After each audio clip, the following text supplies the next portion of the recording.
లక్ష్మి చెప్పమ్మా, ఇందాక కొంత చెప్పావు, కొత్త ఆగిపోయింది కదా. మళ్ళీ నేను ధ్యానం చేస్తుంటేనే రెండోసారి మళ్ళీ నాకు పెరాలసిస్ ప్రాబ్లం వచ్చింది. వచ్చినప్పుడు నేను మంచిగా మధ్యాహ్నం అన్నం తినేసి నైటీ మీదనే పడుకున్నాను. ఇక నాకు తెలియదు ఏం జరిగిందనేది. మా పాప అప్పుడు కెనడా వెళ్ళలేదు. పాపను మా సారు నన్ను చేతుల మీదనే ఎత్తుకొని పోయి హాస్పిటల్లోకి తీసుకెళ్లడం జరిగింది. అయితే ఎన్ని రోజుల క్రితం ఇది 3.5 years బ్యాక్. ఓకే. అయితే అది ఏమైందంటే అక్కడ మేడం దగ్గరికి వెళ్ళినప్పుడు హార్ట్ మీద గుద్దడం అలాంటివి చేసింది. పల్సెస్ చూస్తే అసలు కొట్టుకోవడం లేదు, ఏం లేదు, చాలా లేదు, అసలు ఆమె శరీరంలో లేదు అని చెప్పి చెప్పడం జరిగింది. అప్పుడు మా సారు ఎప్పుడు జీవితంలో ఏడవని మనిషి ఆ రోజు కళ్ళెమ్మడి నీళ్ళు పెట్టడం జరిగింది. ఆమె ఉంటే బాగుంటుంది, విశ్వ కళ్యాణం కోసం వర్క్ చేయడానికి గనక ఆమె పర్పస్ ఇక్కడ భూమి మీద ఉంటే తను రావాలి తిరిగేసి తన లోపల అనుకోవడం జరిగింది. ధ్యానంలో కూర్చోవడం జరిగిందంట అక్కడ హాస్పిటల్లోనే. అయితే అప్పుడు మేడం ఏం చేశారో ఏంటో తెలియదు కానీ ఎమ్మటే నాకు 10 సార్లు వామిటింగ్స్ అయినాయి. వామిటింగ్స్ అయినాక నేను అంటే ఫస్ట్ 1 time వామిటింగ్ కాగానే బయటకు వచ్చేసాను. బయటకు వచ్చేసి నాకు ఏదో ఏ లోకం నుంచి ఏ లోకంకి వచ్చానో అర్థం కానట్టుగా బిహేవ్ చేశానంట. నేను బిహేవియర్గా చేశానంట. తర్వాత నన్ను వెంటనే ఇది తలలో ప్రాబ్లం ఉందని చెప్పేసి మళ్ళీ పెంటేల అసాధారణ దగ్గరికి తీసుకెళ్లారు. సార్ అని చెప్పారు సీరియస్గా ఉంటుంది మేడం పరిస్థితి, మళ్ళీ పెరాలసిస్ వస్తుందని చెప్పాడు. అయితే నా లోపల నాకు భయం లేదు, ఎందుకంటే నేను చక్కగా ధ్యానం చేస్తున్నాను. ధ్యానం అనే వజ్రాయుధాన్ని నేను పట్టుకున్నాను కదా, నాకెందుకు భయం?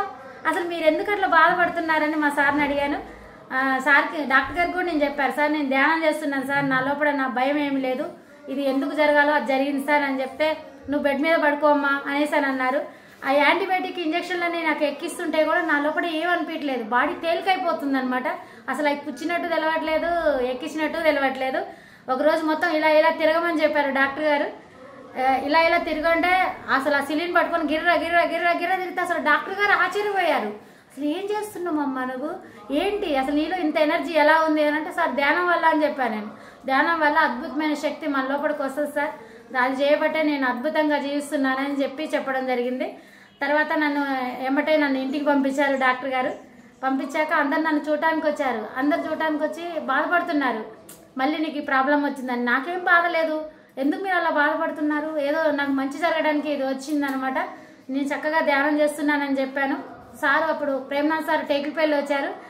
అయితే శాఖ ర్యాలీ ఉంది. మా సార్ నన్ను వదిలిపెట్టి ఇట్లా ప్రాబ్లం ఉంది కదా, మెడిసిన్ బాగా ఇంజక్షన్లు ఎక్కించి ఉన్నాయి కదా బాడీకి, తను ఏం చేసుకోలేదు కదా, నేను వెళ్ళలేను అని చెప్పారు. అంటే భయపడుతున్నాడు వెళ్ళడానికి. లేదండి మీరు శాఖ ర్యాలీకి ఖచ్చితంగా వెళ్ళాలి, మనం దేనికోసం ఆగకూడదు అని చెప్పాను. నేను మంచిగా హ్యాపీగా పడుకుంటాను, మంచిగా ఏం కాదు, నేను టిఫిన్ చేశాను కదా అని చెప్పాను. వెంటనే సారు శాఖ ర్యాలీకి వెళ్ళారు. నేను అనుకున్నాను నా లోపల వెళ్ళిపోయారు సార్, ప్రేమనాథ్ సార్తో నేను ఒకసారి మాట్లాడితే బాగుండు అని నా లోపల అనుకున్నాను. వెంటనే అక్కడికి వెళ్ళగానే మీ మేడం ఏదని సార్ అడిగారంట ప్రేమనాథ్ సార్. సార్ నేను మా సార్కి వెళ్ళేటప్పుడు చెప్పాను, మేడం నాకు ఈ ప్రాబ్లం ఉంది, ఇలా అయిందని నువ్వు ఎవరికి చెప్పొద్దు అని చెప్పాను. అయితే సార్ మా మేడం కొంచెం పనుండి రాలేదని చెప్పారు. అయితే అప్పుడు పదయ్యా ముందు మీ ఇంటికి వెళ్దాము, మీ మేడంతో మాట్లాడాలి అని అన్నారు. ఇంటికి వచ్చాక ఇంట్లోకి వచ్చిన దాకా కూడా నాకు సార్ వచ్చేది తెలీదు. సార్ వచ్చేసరికి నా లోపల ఎంతో ఆనందం, అద్భుతం ఇది. అయితే నేను సార్తో చెప్పాను, సార్ ఇది అని చెప్పి 1 నిమిషం పాటు మాత్రం నేను ఏడవడం జరిగింది.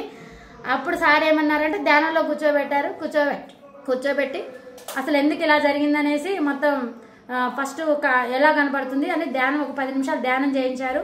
అయితే నువ్వు ఆ లోకాల్లోకి వెళ్ళావు, వాళ్ళతో గట్టిగా డిస్కషన్ చేశావు, నేను విశ్వకళ్యాణం కోసం వర్క్ చేయడానికి వచ్చాను, నా పర్పస్ కనుక భూమి మీద ఉన్నట్లయితే నన్ను పంపించేసేయండి, నేను చాలా వర్క్ చేసేది ఉంది కదా, నాకు ఇప్పుడే నాకు ఇక్కడికి రావాలని నేను అనిపించట్లేదని నేను వాళ్ళతో మొండివాదానికి దిగటం జరిగిందని సార్ చెప్పారు మెడిటేషన్లోనే. అప్పుడు మళ్ళీ నువ్వు ఎమ్మటే బయటకు వచ్చేసావని చెప్పారు. ఇది ఒక అద్భుతమైన మిరాకిల్ అండి నా జీవితంలో. ఇంకా నేను ఇప్పటి నుంచి నేనేమనుకుంటున్నానంటే, తుది శ్వాస ఉన్నంత వరకు నేను అద్భుతంగా ఈ శరీరంలో ఎన్ని సంవత్సరాలు ఉండాలో అన్ని సంవత్సరాలు ఉండి అద్భుతంగా వర్క్ చేయాలని గట్టిగా నిర్ణయం తీసుకున్నాను. Thank you. ఇంత అద్భుతమైన జ్ఞానాన్ని అందించిన మన బ్రహ్మర్షి పితామహ పత్రి సార్కి అనంత కోటి శతకోటి ప్రణామాలు తెలియజేసుకుంటున్నాను. Thank you.